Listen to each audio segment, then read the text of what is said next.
ग्वालियर में ईद का त्योहार बड़े ही हर्ष उल्लास के साथ मनाया जा रहा है। शहर की प्रमुख मस्जिदों और ईदगाहों पर ईद की नमाज अदा की गई। ग्वालियर के फूलबाग स्थित मोती मस्जिद पर भी ईद की नमाज अदा की गई। इस दौरान अल्लाह ताला से देश के अमन, चैन और आपसी भाईचारे की दुआ की गई। इसके बाद मस्जिद पर मौजूद लोगों ने एक दूसरे को गले लगाकर ईद की मुबारकबाद दी। छोटे बच्चे भी ईद पर नए कपड़े पहनकर तैयार नजर आए। ईद के त्योहार को देखते हुए सुरक्षा के खास इंतजाम किए गए हैं। मस्जिद के इमाम साहब ने बताया कि आज माह रमजान के बाद ईद का पाक महीना है। इस दिन का हमें बेसब्री से इंतजार रहता है। लोग आपस में गले मिलकर गिले शिकवे मिटाकर ईद का जश्न मना रहे हैं। सबसे पहले तो मैं आपके चैनल के माध्यम से सभी को ईद की बहुत बहुत मुबारकबाद देना चाहूँगा। आप लोगों को बहुत बहुत मुबारकबाद देना चाहूँगा और ग्वालियर के जितने ग्वालियर वासी हैं हमारे, उनको सबको ईद की बहुत बहुत मुबारकबाद देना चाहूँगा। आज मोती मस्जिद में 8:30 बजे ईद की एक विशेष नमाज अदा की गई और इस नमाज को जो है यहाँ पर मोती मस्जिद के अंदर बड़े अच्छे से अदा किया गया। और आज एक विशेष नमाज होती है क्योंकि रमज़ान के बाद आज जो है सब लोगों ने जो रोज़े रखे थे उसके बाद एक ईद का जो है ईद उल फितर का एक खुशी का त्यौहार है आज। तो इस के उपलक्ष्य में आज मोती मस्जिद में एक विशेष नमाज का जो है आयोजन हुआ था। यहाँ पर बहुत अच्छे से इसको अदा किया गया। क्या संदेश देती है ये नमाज का, क्या मुस्लिम समाज का ये ईद का मतलब है खुशी, और मुस्लिम समाज की तरफ से यही संदेश देना चाहते हैं कि ग्वालियर शहर के अंदर सभी लोग बड़े अच्छे से भाईचारे से, प्यार मोहब्बत से, सांप्रदायिक सौहार्द का हमारे ग्वालियर शहर का जो पूरे भारत में एक इतिहास रखा है उसको कायम रखें। सभी मिलजुल के ईद मनाएं, आपस में बहुत बहुत अच्छे से प्यार मोहब्बत से रहें और खुशियाँ ईद की बाँटें। किस तरह का दुआ मांगी गई है पूरी रमजान के लिए? दुआएं तो देखिए ऐसा है कि ईद पे दुआएं जो मांगी जाती हैं उसमें विशेष तौर से हमारे हिंदुस्तान के अंदर अमन व अमाल कायम रहे और जितने भी जो है हिंदुस्तान की तरक्की हो और हिंदुस्तान में जितने भी नागरिक हैं उन सब की तरक्की हो।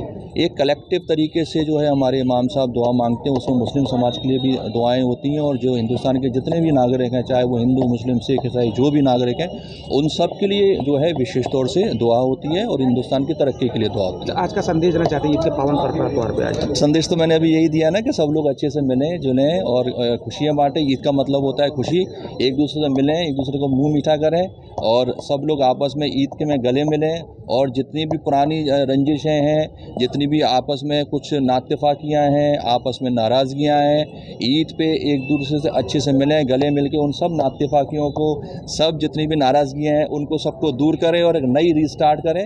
ईद का मतलब ही होता है खुशी, तो उस खुशी को अच्छे से मनाएं सब मिलकर। जी, आज जो है मोती मस्जिद में जो नमाज ईद पढ़ी गई है, ये अल्लाह तबारक व तआला ने हमें रमज़ान शरीफ के आखिर में एक तोहफ़ा अता किया है।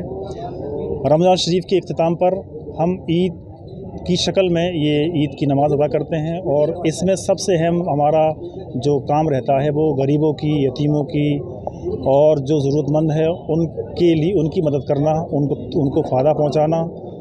हमारा इस्लाम हमें इसकी दावत देता है कि हम जिस तरह खुशियाँ मना रहे हैं, इस तरह हमारा कोई भाई, हमारा कोई भी चाहने वाला इंसान जिसको अल्लाह ने इंसान बनाया है वो परेशान ना रहे। उनकी परेशानियों को भी मद्देनज़र रखना है और उनका भी ख्याल रखना है। यही हमारा आज का बिलखुसूस पैगाम है।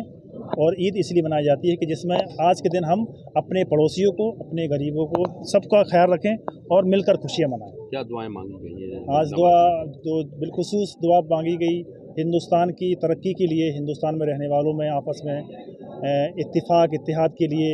जिस तरह हम पहले रहा करते थे इसी तरह फिर से हम दोबारा से भाईचारगी के साथ में हिंदुस्तान में रहें। हिंदू, मुस्लिम, सिख, ईसाई सब लोग मिलकर रहें, अपने अपने मज़हब को फॉलो करें, अपने अपने मज़हब के हिसाब से जो जमहूरियत हमें हुक्म देती है उसी तरह हम अपनी ज़िंदगी गुजारें। यही हमारा आज का पैगाम है।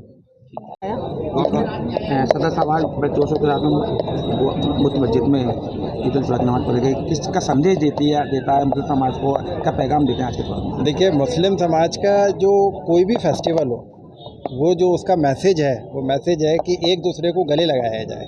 और ईद का भी सबसे बड़ा संदेश यही है कि आपने देखा होगा कि नमाज होने के बाद सब लोग एक दूसरे के साथ ईद मिल रहा है और सारे ही समाज के लोगों के साथ इस ईद मिलने का बताया गया है। कोई अगर आपसे किसी की कोई अंदर की लड़ाई झगड़ा है या किसी भी तरीके की कोई बात है तो उस सबको भी भूल के हम लोग आगे बढ़ें। यही संदेश देती है हमारी ईद। आज किस तरह के देश अमन चैन के लिए दुआ मांगी गई क्या? देश में और जो बाहर के देश के लिए ही नहीं बल्कि विदेश के लिए भी मैं कहूँगा, क्योंकि ये खाली जैसे एक शहर है, शहर के बाद मुल्क है, मुल्क के बाद एक जो पूरा जो वर्ल्ड है, उसमें कहीं ना कहीं किसी ना किसी तरीके की जो एक अशांति फैली हुई है, उसी की शांति की कामना की। कितने का लोग आज मोती मस्जिद में आए थे? कितने? देखिए करीब 2000 से ऊपर लोग थे अभी बाहर का, क्योंकि हम लोग अंदर थे तो बात का एंड का पता नहीं चला, लेकिन अल्लाह का शुक्र है और आप लोगों के सहयोग से, प्रशासन के सहयोग से बहुत अच्छे इंतजाम के साथ ईद पूरी हुई। क्या संदेश देना चाहते हैं ईद पर आपको? ईद पे सबको मुबारकबाद देना चाहते हैं और कहीं पर भी किसी को भी किसी भी तरीके की अगर कभी हमसे कोई दिक्कत रही है तो उसके लिए हम लोग माफ़ी भी मांगते हैं और सब चीज़ बुला के आगे बढ़ाया जाए।